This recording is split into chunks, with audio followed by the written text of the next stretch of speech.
Fate is upon you. Fellow and now you shall perish.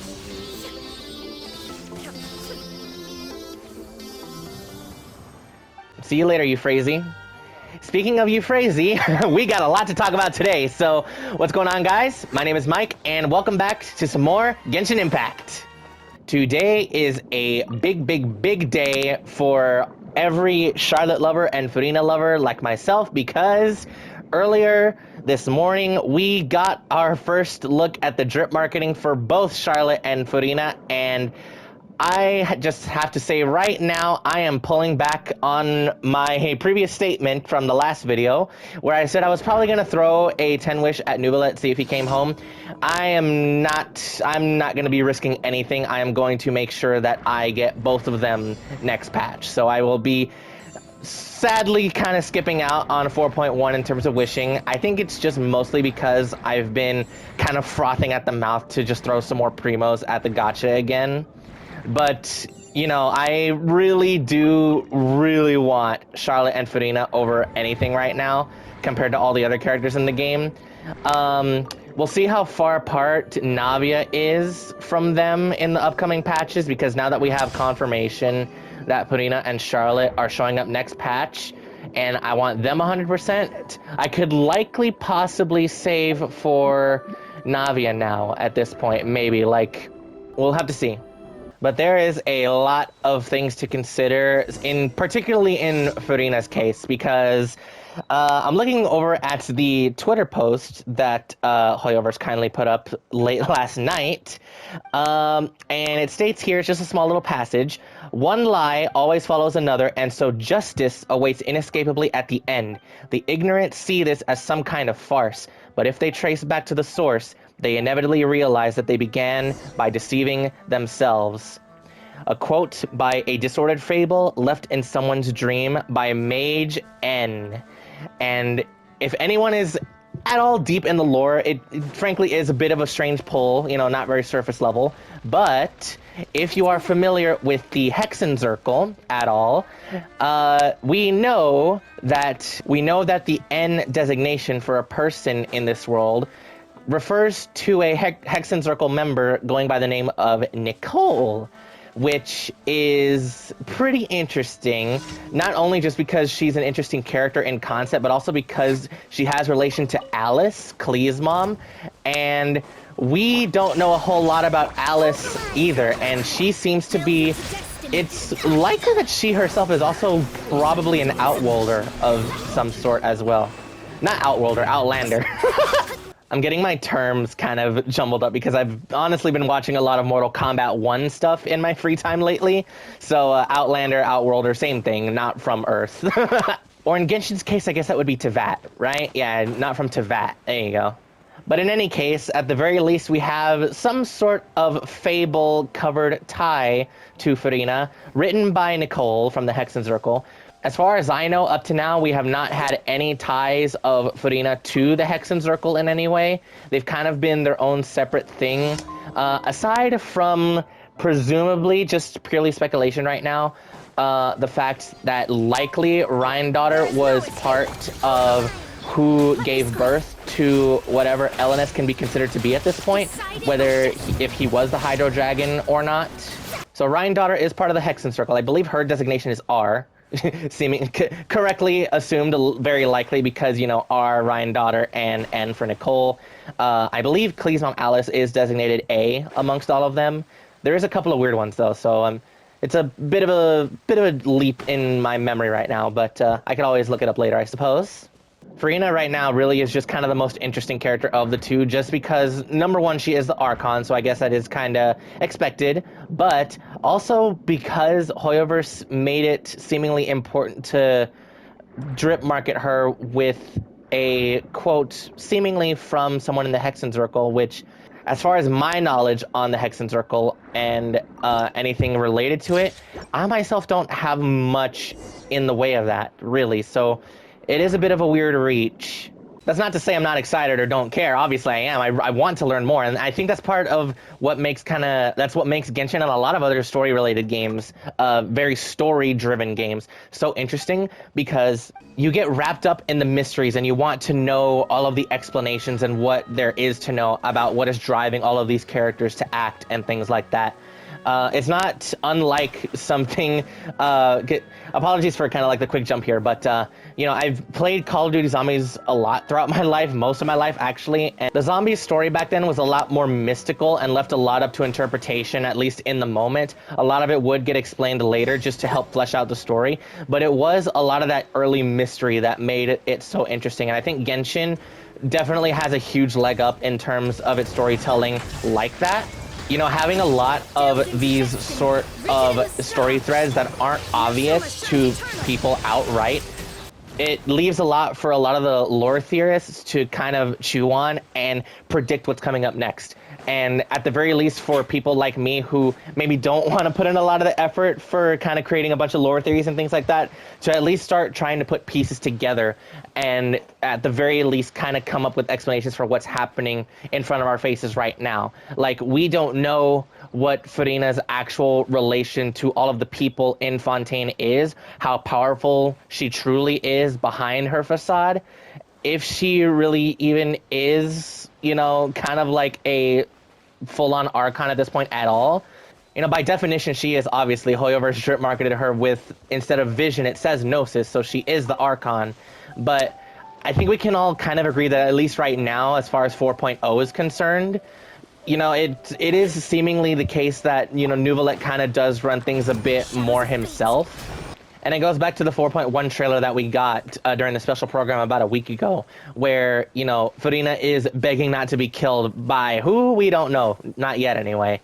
And we'll find out, I think, on the evening that you guys are seeing this video, because I'm saying, like, tonight and early this morning and whatever, and I think I'm actually going to have to upload the video tomorrow at the time of recording, but that's beside the point. But yeah, that's Furina's side of things. Massively excited for her. Always happy to be getting a new Archon on my account. I missed out on getting Venti and Zhongli on their debut banners way back in 1.0 and 1.1. But I made the conscious decision myself to go for both A and Nahida. I told myself that I was going to get Nahida 100%. And, you know, as impromptu as it was, because I had just joined the game at the time of A's debut banner, I did have to shell out money to make sure that I got her alongside Miko. Not debut banner, I think it was her rerun with Miko, but similarly, in terms of excitement, we got our trip marketing for finally, Miss Charlotte, ace reporter for the Steambird. I have been wanting her since we first saw her back in, I think it was either 3.7. Did we get like a glimpse of her in 7? I've been wanting her to get put on a banner for what feels like it will probably end up being over half a year at this point since we first saw her, because, oh my gosh, dude, like, just her personality and her character design alone, I love her so much. So I'm very, very excited to potentially get my hands on her. Hopefully, I'm praying that, you know, she and Farina are on the same banner. I really hope that's the case. Of course, if they're on different banners, I will have to suck it up and try to get both on whichever separate banners they are on, but I am not going to hold anything back. I am going to make sure that I get both of them at least C0 for... Oh, hello. Definitely at least C0 for Furina, and I'm praying, I am hoping, maybe if they're on the same banner, I can get a C6 Charlotte as well, because, oh my goodness, dude, imagine, like, if I'm in such a fortunate position to be able to get like a C1 or maybe God blessing, Archon willing C2 for Farina, that'd be so awesome. I'm not gonna like get my hopes up because that's like worst / best case scenario, you know, like taking forever to get Charlotte and, you know, Farina ends up coming easy, but that's ultimately what I am aiming for, like ultimate best case scenario. Dude, I'm so excited. I love this game. Charlotte doesn't have much description for herself in the way that kind of Farina does, aside from the fact that it kind of talks about how she very much, at least to her colleagues, seems to not really give a regard for her life, which is kind of funny to think. She's a reporter that holds journalistic integrity in such high regard. She wants to get the best stories and somewhat kind of embellish them a little bit, which I can definitely get behind that as a character. That is something that I find both cute and hilarious. But I did have an interesting thought, because in Charlotte's render that we got for her drip marketing, we still don't see any sort of indication of a weapon at all. And I think Genshin is starting to kind of go in the direction of catalyst characters, not like strictly just being like hand magic like Lisa here. They kind of can use whatever sort of weapon that they want, and it just deals effectively infused elemental damage of whatever they're aligned to. So is it so much of a stretch to like assume, you know, at this moment that maybe Charlotte could be the first 4-star cryo catalyst? Maybe. We'll have to see. I'm not sure.